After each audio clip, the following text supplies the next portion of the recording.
2022-23 মৌসুমে দুর্দান্ত ফর্মে থেকে ইংল্যান্ডের ইতিহাসে দ্বিতীয় দল হিসেবে ট্রেবল জয়ের কীর্তি গড়ে ম্যানচেস্টার সিটি। 2-1 মৌসুমের ব্যবধানে সেই দলটির কি এমন হয়ে গেল যে হার আর লজ্জার হাট থেকে বেরোতেই পারছে না দলটি। Erling Haaland, Kevin De Bruyne, Jack Grealish, Phillip Foden এত তারকা ফুটবলার এবং তাদের মাস্টারমাইন্ড গুরু পেপ গার্দিওলা থাকতেও কোনো মতেই স্বস্তি ফিরছে না দলে। রোববার রাতেও সিটির ঘরের মাঠে শীর্ষে থাকা দল লিভারপুল জয় পেয়েছে 2-0 গোলের ব্যবধানে। তাতে আরও একবার হতাশ করল গার্দিওলা শিষ্যরা।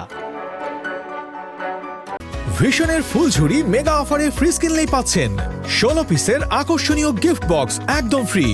গত মৌসুমেও ম্যানচেস্টার সিটি লিভারপুল ম্যাচ মানেই ছিল অন্যরকম এক উত্তেজনা, কিন্তু এবার সিটির মাঠে প্রিমিয়ার লিগের দ্বিতীয় লেগের ম্যাচ নিয়েই তেমন কোনো উত্তাপই দেখা গেল না। যদিও সিটির প্রধান গোল মেশিন আর্লিং হাল্যান্ড চোটের কারণে ছিলেন না এই ম্যাচে, আর তার অভাবটা ভালোভাবেই টের পেলেন গার্দিওলা। ম্যানচেস্টার সিটির দুর্গে দাঁড়িয়ে মোহাম্মদ সালাহর জাদুকরী গোল, দুর্দান্ত অ্যাসিস্টে সিটিজেনদের 2-0 গোলের ব্যবধানে হারিয়ে দাপুটে এক জয় তুলে নিল আর্নে স্লটের দল।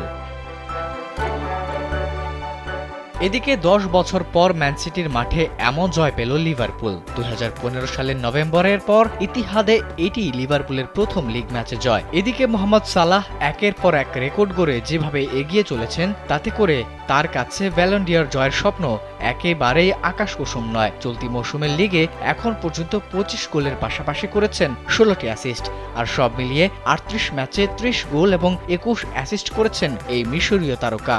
তাতে করে মূলত তার কাঁধে ভর করেই এবার ট্রেবল জয়ের স্বপ্ন দেখছে লিভারপুল। অন্যদিকে নিঃসন্দেহে ম্যানচেস্টার সিটি বিশ্বের অন্যতম সেরা দল। তবে সম্প্রতি কেভিন ডি ব্রুইনা লম্বা সময়ের জন্য ইনজুরিতে, হল্যান্ডের কিছু ম্যাচে অনুপস্থিতি এবং অফ ফর্ম ছাড়াও ডিফেন্সিভ মিডফিল্ডে রদ্রির অনুপস্থিতি বেশ ভোগাচ্ছে দলটিকে।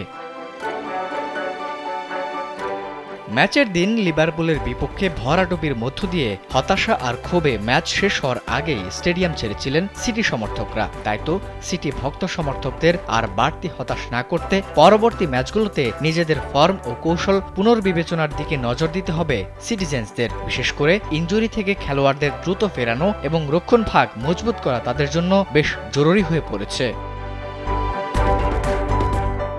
আবিদ হাসান, কালবেলা।